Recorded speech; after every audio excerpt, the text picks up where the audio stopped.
Hi friends, তোমরা সবাই কেমন আছো? দেখো আজকে আমি চিকেন রান্না করব। এই গরমে একদম হালকা ঝোল। দেখো আমি পেঁপেও দিয়েছি, পেঁপে আলু দিয়ে। আর মশলা তো আছে অবশ্যই বন্ধুরা, সেগুলো গুছিয়ে নেব। এই দিয়ে দেখো চিকেনে হালকা ঝোল রান্না করব। চলো তোমাদের সঙ্গে নিয়ে এই রান্নাটা শুরু করা যাক। হাই ফ্রেন্ডস, দেখো রান্না করতে চলে এলাম। বন্ধুরা গো, খুব গরম পড়েছে। এই গরমে সাবধানে থাকবে সবাই। দেখো আজকে আমি চিকেনের একদম হালকা ঝোল করব।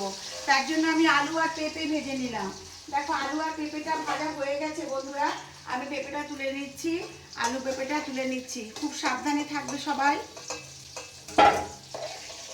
এই দেখো আলু পেঁপেটা ভেজে আমি তুলে নিলাম। আর এখানে আমি এখন পেঁয়াজটা দিয়ে দেবো। আমি চিকেনের মশলাটা কষিয়ে নিলাম। পেঁয়াজ ভেজে নিয়ে টমেটো ভাজলাম, তার মধ্যে দিলাম আদা রসুন বাটা। তারপরে সেটাকে কষিয়ে নিয়ে আমি ধনে জিরের গুঁড়ো, লঙ্কার গুঁড়ো, হলুদ, নুন আর দিয়েছি একটু গোলমরিচের গুঁড়ো দিয়ে মশলাটাকে দেখো একদম ভালো করে কষিয়ে নিয়েছি, তেল ছেড়ে দিয়েছে। এবারে আমি দেখো এই যে চিকেনটা রয়েছে আমি এর মধ্যে দিয়ে দিচ্ছি।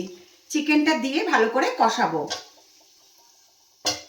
তোমরা কারা কারা এইভাবে রান্না করো বলো, বলো কারা। আমি তো এইভাবে করি, অনেকভাবেই করি, আজকে আমি এইভাবে করছি। করে কষিয়ে নেব।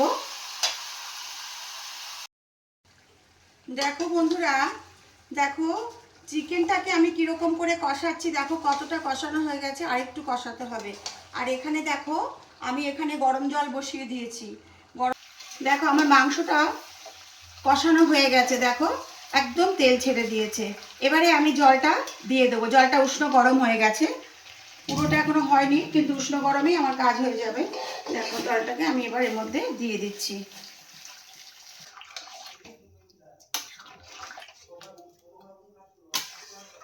চিকেন কারি আমার অলমোস্ট ডান।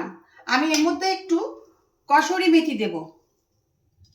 এই দেখো একটু কসুরি মেথি দিয়ে দিলাম, খুব টেস্ট হয়। আর গরম মশলাও দিয়েছি প্রচুর। দেখো আমার এটাকে এবার আমি সার্ভ করে দেব। তোমরা দেখো বন্ধুরা, চিকেন কারি রান্না করে আমি বাটিতে সার্ভ করে দিয়েছি।